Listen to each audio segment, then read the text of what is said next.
group of Chinese military planes delivered anti-aircraft missiles to Serbia. Why is Serbia buying Chinese weapons? Could this mean another war in Europe?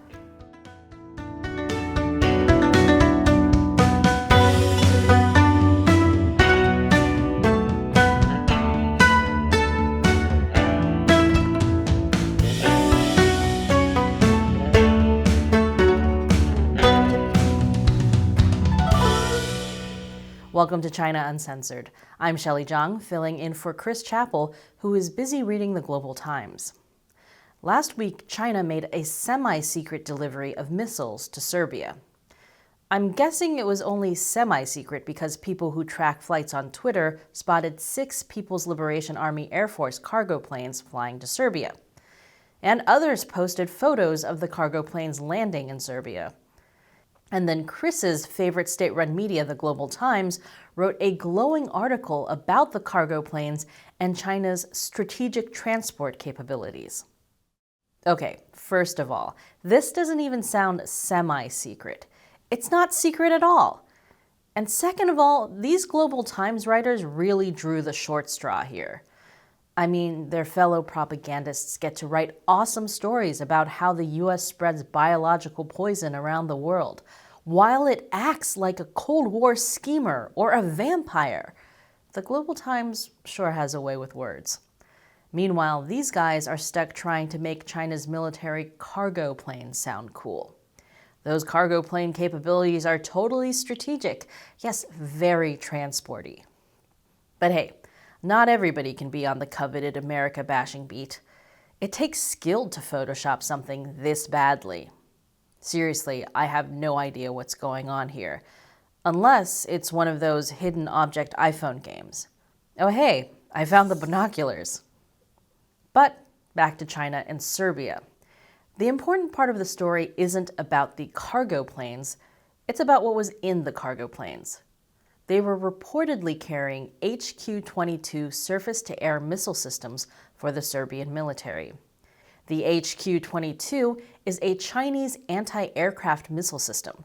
The export version, which is what Serbia purchased, is also known as the FK-3. The Chinese missile system has been widely compared to the American Patriot and the Russian S-300 surface-to-air missile systems, although it has a shorter range than most advanced S-300s. Serbia will be the first European country to use these Chinese missiles. And it's pretty controversial. Back in 2020, the US warned Serbia that buying these Chinese missiles could jeopardize their attempt to join the European Union. You see, Serbia has wanted to join the EU for over a decade now. They've been an official EU candidate since 2012, but the earliest they can get in is 2025. It's like the longest job interview ever.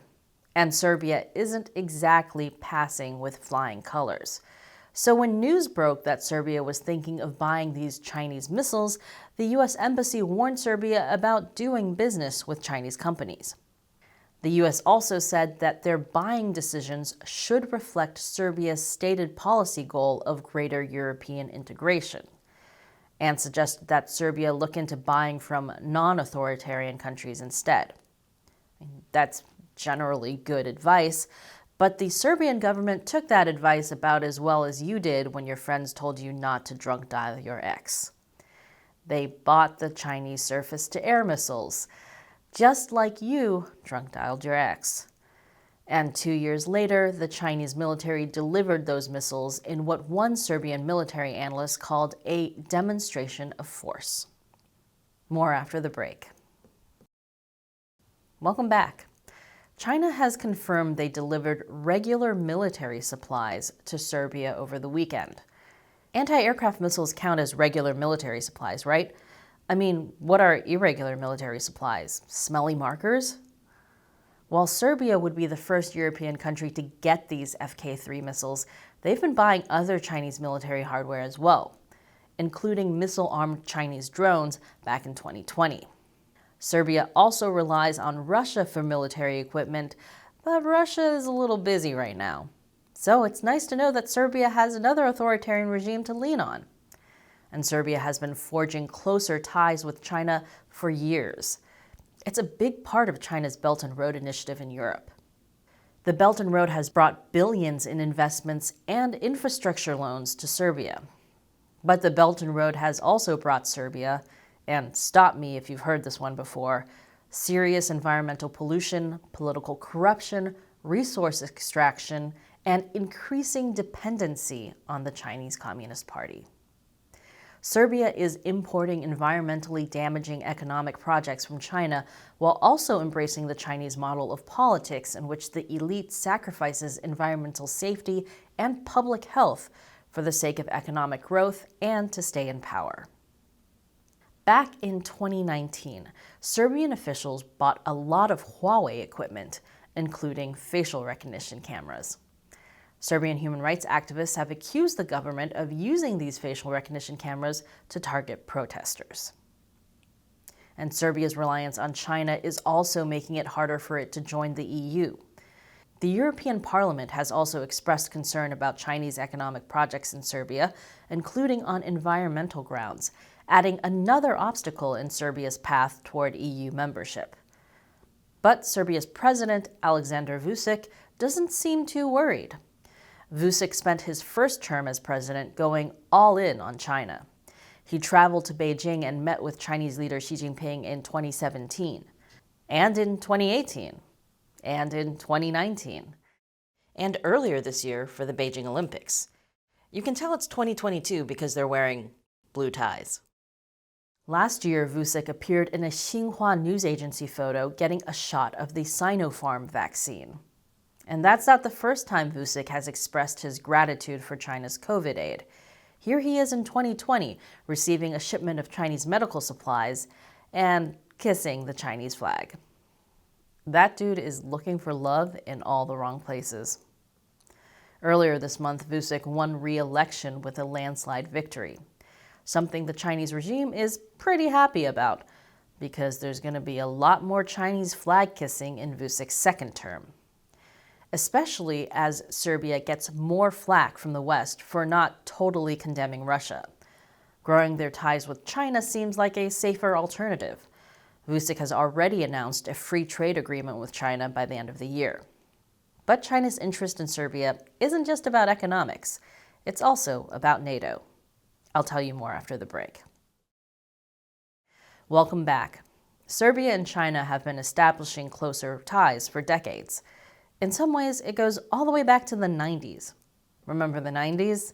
Super Nintendo, Beanie Babies, a decade of war in the former Yugoslavia, including Serbia. In case you haven't noticed, the Chinese Communist Party hates NATO. I mean, it really hates NATO. For one, NATO has called China a global security challenge. And the Chinese regime definitely does not want NATO to expand in parts of the world where China is increasing its influence, including Central and Eastern Europe, and especially Asia. And as you can see from Chinese state-run media, the Chinese regime also considers NATO a puppet of the United States. And the Chinese Communist Party considers the US its worst enemy. The Chinese Communist Party also hates NATO because of the war in Kosovo in the late 90s. NATO intervened in that war with airstrikes in the former Federal Republic of Yugoslavia, now Serbia. In May 1999, one of those airstrikes hit the Chinese embassy in Belgrade, killing 3 Chinese journalists. According to NATO, it was a tragic mistake. The US government, which coordinated that bombing, said it had meant to hit a Yugoslav military target that was on the same street. President Clinton personally apologized, and the US ended up paying millions in compensation to the Chinese government and to the families of the people who were killed or injured in the bombing. But the Chinese Communist Party didn't believe it was an accident. Chinese officials continue to say the bombing was deliberate, and they bring it up whenever they're upset at NATO. Back in February, Chinese Foreign Ministry spokeswoman Hua Chunying was defending China's position on Russia's invasion of Ukraine. She said NATO still owed Chinese people a debt of blood for the embassy bombing. That bombing definitely drew Serbia and China closer together. But Serbia and China have something else in common, too, what they consider a breakaway province. Back in 2008, Kosovo declared independence from Serbia. It's currently recognized as an independent state by more than 90 other countries, including most of the West. Serbia does not recognize Kosovo. Neither does Russia or China. China obviously sees parallels between Kosovo and Taiwan, and Serbia has asked China for help with Kosovo. In some ways, Serbia's Kosovo strategy sounds similar to China's rhetoric, like when President Vučić accused the U.S. of being behind Kosovo's desire to join NATO. I'm going to guess that that's not the reason a small country wants to join an alliance of bigger countries to protect it from another country that it's already had a war with. Serbia has also been pressuring countries to stop recognizing Kosovo as a country, similar to what China has been doing with countries who recognize Taiwan, and they've had some success. But the Kosovo situation is also making Western countries nervous about Russia and China supplying Serbia with weapons.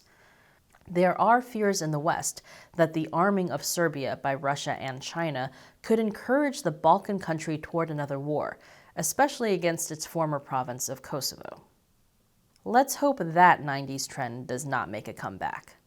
But one thing's for sure, now that Serbia and China are cozying up even more, get ready for a lot more flag kissing.